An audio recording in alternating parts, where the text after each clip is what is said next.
Itsu what our time, memory, consciousness, how your mind bends reality.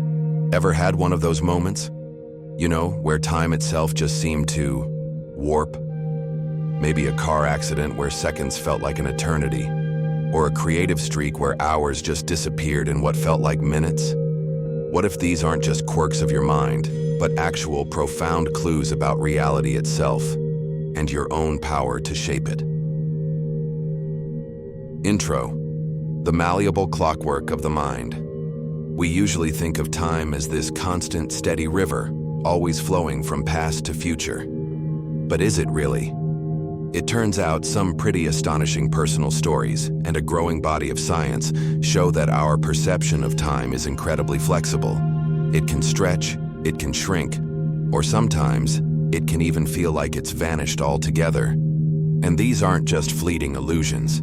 They pop up during life's most intense experiences, moments of serious danger, trips into altered states of consciousness, or when we're completely lost in a creative project. Today, we're getting into these extraordinary experiences. We'll explore amazing stories of how our sense of time can completely break down. And we'll look at what these moments of timey-wimey weirdness can tell us about the hidden, powerful links between time, your memory, and your very own consciousness. Get ready to question how you see reality. Section 1. Trauma. When seconds last a lifetime. Picture this. A sudden life-threatening event. A screech of tires. A shocking impact. A terrifying fall. So many people who've been through things like this talk about a really bizarre feeling. Time slows way, way down. Seconds feel like minutes. This allows for this super awareness of every little detail, the glint of shattered glass, a quick expression on someone's face, the exact path of an object flying through the air. You hear this a lot from trauma survivors. During the traumatic event, it's like their internal clock just stretches. It's as if the mind is desperately trying to process this overwhelming flood of information. It's not that more is happening in actual clock time. It's more that the experience of each tiny fraction of a second becomes denser, just packed with perception. One person, talking about a serious accident, said, "Everything happened in slow motion. I saw the other car coming, the impact, the world spinning. It was like watching a film frame by frame, yet it was all over in an instant." This kind of hyper-vividness is often tied to how traumatic memories get stored. Not as a smooth story, but as these fragmented, intensely sensory snapshots. But the strange thing is, this time distortion doesn't always stop when the immediate danger is over. Afterwards, time can still feel off. Some people feel like they're perpetually stuck in the past, with the traumatic moment replaying itself with a disturbing, present moment feel. Others talk about a kind of temporal fragmentation, where the straight line of their life story feels shattered, making it tough to feel grounded in the now or even imagine a future. This lingering distortion really shows how deeply trauma can mess with not just our memories, but our basic experience of time and who we are. Explanatory Interlude 1. The brain's emergency time dilation. So what's actually going on in the brain when time stretches out like that during trauma? We don't have all the answers, but neuroscience and psychology give us some pretty good ideas. One big theory is that intense emotion, especially fear, is a key player. When you're faced with a threat, the amygdala, that's your brain's fear center, kicks into overdrive. This super aroused state can crank up your attention and lead to richer, more detailed memories being formed. And because you're processing so much more information in the same amount of actual time, when you look back on it, that period feels longer. Think of it like shooting a video in high speed, but then playing it back in slow motion. The event seems to last much longer. Plus, this intense focus, along with a flood of stress hormones, might change how different parts of the brain talk to each other about time. The brain basically goes into emergency mode, with survival as its top priority. This could mean it throws more processing power at what's happening right now in your immediate senses, leading to that feeling of stretched out time. Some research also suggests that traumatic events get recorded in this raw, fragmented way, and each little piece can bring back bad feelings and that sense of slowed time. This huge shift in time perception isn't just some weird side effect. It really shows that our conscious experience of time isn't just us passively watching a clock. It's something we actively build, and it's massively influenced by our emotional state and that primal need to survive. That feeling of being stuck in time after trauma? It might be because these intensely vivid slow-motion memories just don't want to fit neatly into the regular flow of our life story. Section 2. Psychedelic Journeys. Beyond the bounds of time. All right, let's switch gears to a totally different kind of profound experience, the psychedelic journey. For thousands of years, cultures have used psychoactive plants and compounds that radically change consciousness. And one of the things people report over and over is a dramatic shift in how they experience time. People using substances like LSD, psilocybin, or DMT often say that time just loses all its usual meaning. Minutes can stretch out and feel like ages, or the other way around. Huge, complex experiences can unfold in what's actually a very short period. A common feeling is what some call temporal insularity, like only the present moment is real and reachable. The past and future just fade away. Someone describing a psilocybin trip might say something like, "I completely lost track of hours or minutes. There was just now, an eternal now. I felt like I lived lifetimes in that state, saw the universe unfold, but when I came back, only a few hours had passed." This isn't just time speeding up or slowing down. It's often a complete dissolving of how we normally see time, that straight line from A to B. Some even say they feel like they're outside of time completely, experiencing a kind of timelessness, a boundless eternity. These experiences often go hand in hand with equally big shifts in how people see themselves, a sense of depersonalization, where the usual feeling of I dissolves, or derealization, where the outside world feels strangely unreal, almost like a dream or a movie set. This connection is important. When the edges of the self get fuzzy or disappear, our normal way of measuring and feeling time often dissolves right along with it. Recent brain imaging studies on compounds like DMT show increased connectivity across the brain, especially in those higher-level areas that help us model our world. These areas can become dysregulated, which might explain these huge shifts in perceived reality and time. Research also hints that psychedelics might make the brain rely less on its old expectations, letting us experience sensory input more directly, less filtered, which could fundamentally change how we process time. Explanatory Interlude 2. Consciousness, Self, and the Unraveling of Time's Arrow. The wild time distortions people talk about during psychedelic experiences give us a fascinating peek into the relationship between consciousness, our sense of self, and how we actually build our experience of time. From a neuroscience perspective, psychedelics are known to shake up normal brain activity patterns, especially in networks like the default mode network, or DMN. The DMN is what's humming along when we're thinking about ourselves, when our minds are wandering, or when we're mulling over our past or future. Psychedelics tend to quiet down the DMN, reducing its activity and connectivity, and this lines up with people reporting ego dissolution or a much weaker sense of self.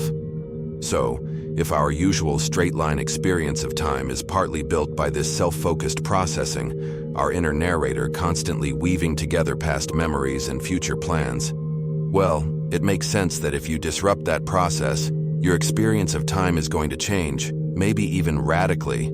When that inner narrator takes a break, the story of linear time can start to come apart. What's more, psychedelic states often involve an amped-up processing of the present moment, a really heightened sensory awareness. This flood of immediate experience, without the usual filters of the DMN and our past expectations, could be why time feels like it's expanding or becoming non-linear.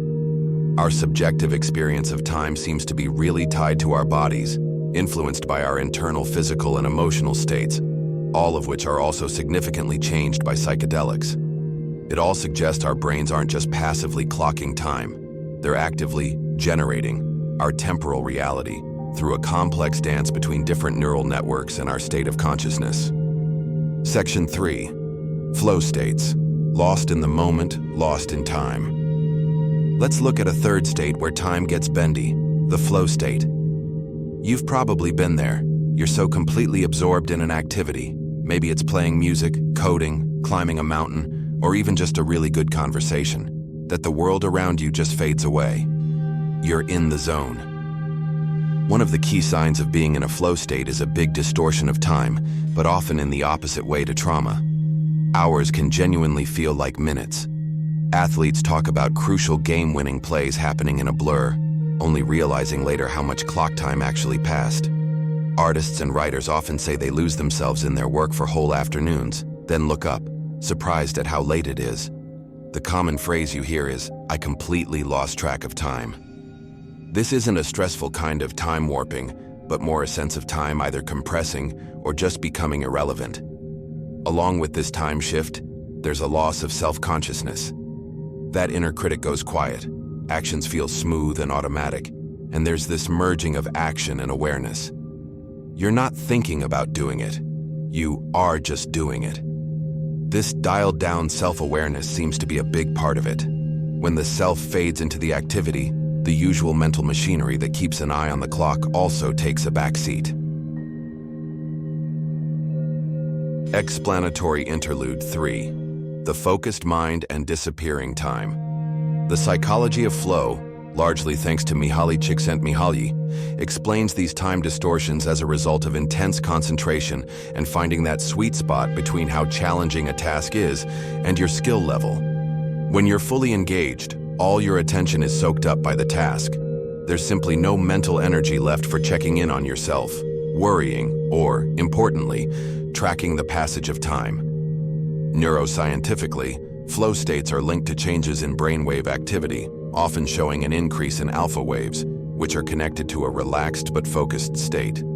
Some theories, like the transient hypofrontality hypothesis, suggest that during flow, activity in the prefrontal cortex, that's the part of your brain involved in higher-level stuff like planning, making decisions, and self-reflection, temporarily quiets down. If the part of your brain that usually asks, "How long have I been at this?" or "Am I doing this okay?" goes offline for a bit, it's no wonder your subjective experience of time changes. The effortless action and intense focus that define flow mean that our internal timekeepers are essentially switched off. Because self-consciousness drops and your entire being is poured into what you're doing right now, time just seems to collapse. It's not that time objectively speeds up, but your experience of it passing is minimized because your brain's resources are busy elsewhere. Synthesis and the big idea. Consciousness as the architect of time. So we've walked through the almost agonizing slow motion of trauma, the timeless expanses of psychedelic states, and those compressed, super-focused moments of flow. 3 very different experiences, right? Yet they all mess with our perception of time in profound ways. What does it all mean when we put it together? Well, it strongly suggests that our experience of time isn't just a straightforward, objective measurement of some external reality. Instead, time, as we perceive it, is deeply tangled up with our state of consciousness, our sense of self, and how our brains process information. When our consciousness is dramatically altered, whether by extreme stress, a chemical influence, or intense focus, our perception of time bends right along with it. During trauma, that heightened state of awareness and intense memory encoding seems to stretch out moments. In psychedelic states, the dissolving of the self and the usual ways our brains process things can lead to a sense of timelessness, or time that doesn't follow a straight line. In flow states, when we're completely absorbed in an activity, time seems to just vanish. The common thread here is the active role our minds play. Our brains aren't just passively taking in temporal information, they are actively constructing. Our experience of time, our emotional state, how focused we are, the stability of our self-concept, even how new or familiar an experience is. All these things can dramatically warp this construction. This points to a reality where our consciousness isn't just a passenger watching time flow by, but an active participant, maybe even an architect, shaping our personal landscape of time. Your mind, in a very real way, bends your reality of time. Some scientists are even starting to wonder if consciousness itself might not just perceive reality, but actively change it in ways we're only just beginning to figure out. The clock on the wall might tick away with a steady, relentless beat, but the clock inside your mind? That's a far more mysterious and flexible thing. The extraordinary ways time can bend under extreme circumstances show us something really fundamental about our own consciousness. It's a powerful force in shaping how we experience reality. These glimpses into altered time perception aren't just weird glitches. They're like little windows into the incredible flexibility of the human mind and its intimate connection with one of the universe's biggest mysteries. They invite us to stop and think that maybe our everyday experience of time, which feels so solid and reliable, is itself a carefully crafted construction. What about you? Have you ever felt time dramatically speed up, slow down, or even disappear? Share your stories and thoughts in the comments below. What do these moments tell you about your mind and your reality? And if you're fascinated by the mysteries of consciousness and the nature of reality, make sure to subscribe and hit that notification bell. That way, you won't miss our next journey into the mind-bending frontiers of human experience. Thanks for watching.